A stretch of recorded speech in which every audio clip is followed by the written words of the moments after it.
abroad, what in your life and in your experiences has made you the most qualified and best fit to be a member of Congress?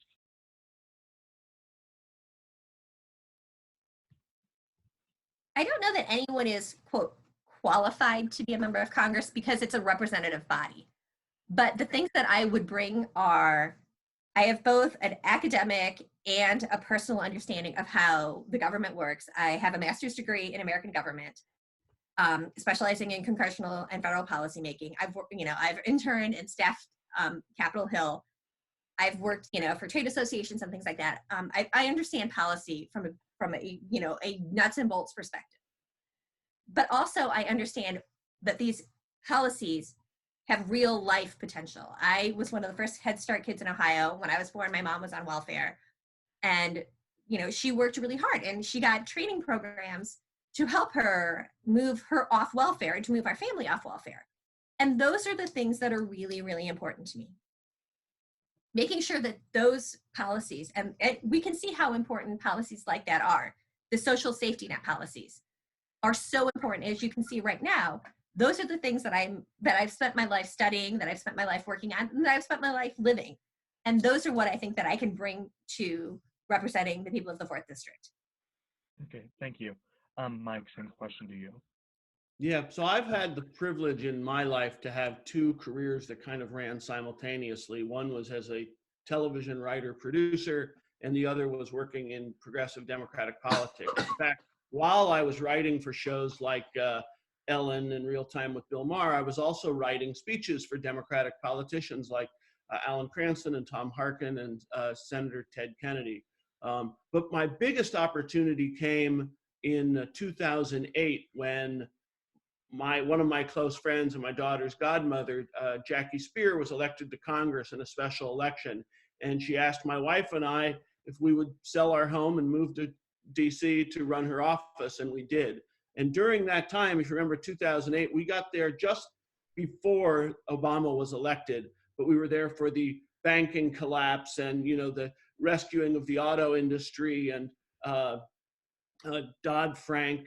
And I really got a hands-on approach, not only on how to legislate and why it's important to legislate, but most importantly, because I was her communications director, my job was taking these very complex principles or bills like Dodd-Frank and the Affordable Care Act and explaining them to constituents in easy to understand terms. And I think that is a big part of being a congressperson. And I am absolutely sure that I'll be able to do the job on day one, which is why I have members of Congress supporting me.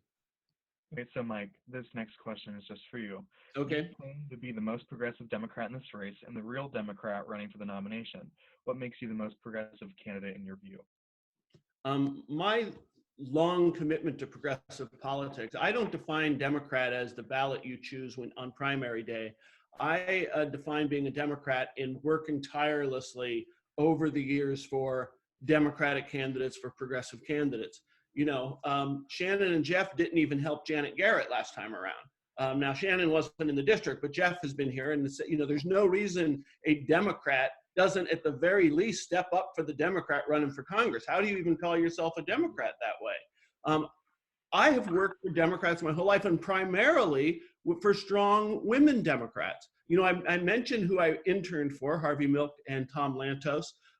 Those choices matter, and not all women in politics are the same. Shannon chose to intern for Kellyanne Conway at the time that Kellyanne Conway was leading Newt Gingrich's campaign to take over the House of Representatives. Now, that was a choice a college-educated young woman who was very skilled in policy chose for herself, okay?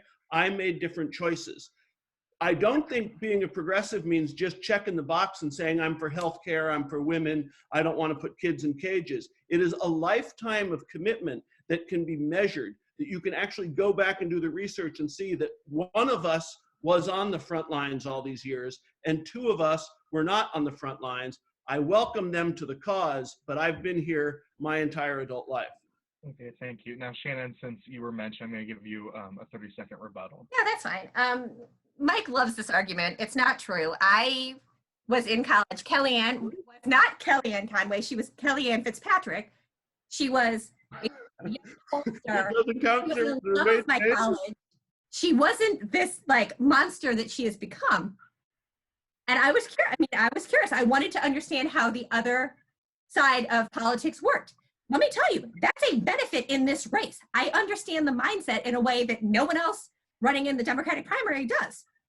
And so that's a benefit to how I can communicate with people.